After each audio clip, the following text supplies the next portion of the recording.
Parliament इंतखाबात के सिलसिले में जहां सियासी जमातें अपना मंशूर चला रही है, वही इस वक्त मैं मौजूद हूं राजौरी में, जहां पे मेरे साथ मौजूद है जम्मू कश्मीर के सीनियर सियासतदान साबिक वज़ीर आला डेमोक्रेटिक प्रोग्रेसिव आज़ाद पार्टी के चेयरमैन गुलाम नबी आज़ाद साहब, जिनसे हम बात करेंगे। इस तरह से कई सियासी जमातों का कहना है कि मसला बिजली, सड़क, पानी और रोटी का नहीं है, मसला जम्मू कश्मीर के तशख्खुस का है। देखो, ये तशख्खुस लफ्ज़ मैं जब कायदे क्लास में गया था तब से सुनते सुनते मैं भी बूढ़ा हो गया। ये तशख्खुस आइए, अब 75 साल में कौन ऐसी चीज़ है जो अटक गई है, जो हर 5 साल के बाद इलेक्शन में ही जिंदा हो जाती, 5 साल मर जाती। बस इतना जवाब काफ़ी है। रियासत की बहाली, स्टेटहुड है, रियासत डिग्रेड हुई है जम्मू कश्मीर की। क्या आपको लग रहा है कि इस तशख्खुस का वो एक हिस्सा हो सकता है उन जमातों का? उनको कहिए कि जब हो रही थी तो तब पार्लियामेंट में क्यों नहीं बोले, बस मेरा इतना ही जवाब। जब स्टेट का 370 हमसे छीना गया, जब स्टेट को यूटी बनाया गया, तो वो जो आज कह रहे हैं कि हमारे साथ ये हुआ, पार्लियामेंट में मौजूद थे, बात नहीं की। हम मौजूद थे, हमने पूरा ज़मीन आसमान खड़ा किया। क्योंकि उस वक्त इलेक्शन नहीं था तो इसलिए नहीं उठाया। जिस तरह से माना जाता है कि पकड़ धकड़ थी, वादी कश्मीर में कई लोग जेल भी गए हैं, इस दौरान उनकी रिहाई का मुतालबा उनके मंशूर में है, या जिस तरह से जम्मू कश्मीर में अब मसाइल है दफ़ा 370 के बाद सियासत? देखो, 2 किस्म की पकड़ धकड़ होगी। एक पॉलिटिकल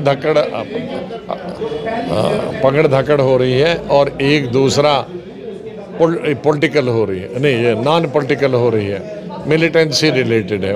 मिलिटेंसी रिलेटेड में मुझे कुछ नहीं कहना, लेकिन पॉलिटिकल जिसे खाली आरोप रहकर कहा जाता है ये मिलिटेंट से जुड़ा है, ये मिलिटेंट से बात करता है, उनको तो छोड़ देना चाहिए। वो गलत चीज़ नहीं करनी। कई नौजवानों के खिलाफ मुकदमा दर्ज किए, जो भी गलत मुकदमे हैं उनको छोड़ देना चाहिए। किस तरह से आपके मंशूर में ये चीज़ें शामिल हो सकती है, तामीर तरक्की के बावजूद जो सियासी मसाइल जम्मू कश्मीर के? देखिए, मंशूर बनाने के काबिल सिर्फ 2 पार्टियां हैं। अगर 2 बाकी पार्टियां बनाती है तो झूठ बनाती है। 2 पार्टियां हैं, एक तो एनडीए है, दूसरा एनडी है। इन्हीं में से अगर कोई सत्ता में आएगा, हुकूमत बनाएगा, बाकी एक 2 पार्टियां, इनके पिद्दी क्या तो पिद्दी का शोरबा क्या, ये कौन सा मैनिफेस्टो बनाएंगी?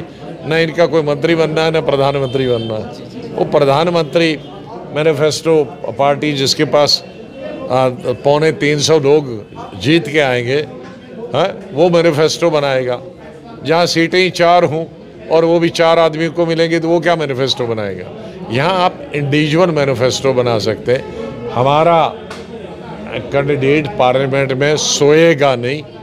जब 370 ख़त्म हुआ, हमारे एमपीज़ सोएंगे नहीं। जब स्टेट को डाउनग्रेड किया, हमारा एमपी एक ही अगर होगा, वो जागता रहेगा पहरेदार की तरह।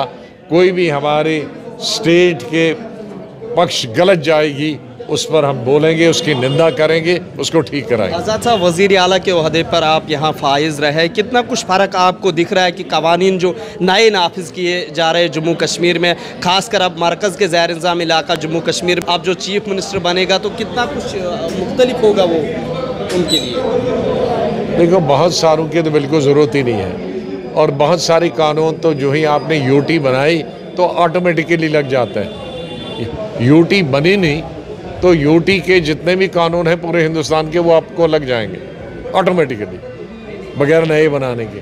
तो जब यूटी ख़त्म होगी तो आपके नए 90% कानून जो यूटी की तरफ से बने हैं वो वैसे ऑटोमेटिकली ख़त्म होगी। वो सिर्फ यूटी के लिए है। सियासत की इस महज आराई में, इस इंतखाबात की मुहिम में आप किस तरह से डेमोक्रेटिक प्रोग्रेसिव आज़ाद पार्टी को इस वक्त दें? हमारा प्रयास है, हमारी नई पार्टी है, और पार्लियामेंट के लिए तो हमारा समझे कि टेस्ट मैच है। तो अपनी तरफ से जो हम कोशिश कर रहे हैं कि हम इसमें सफल हो जाएं।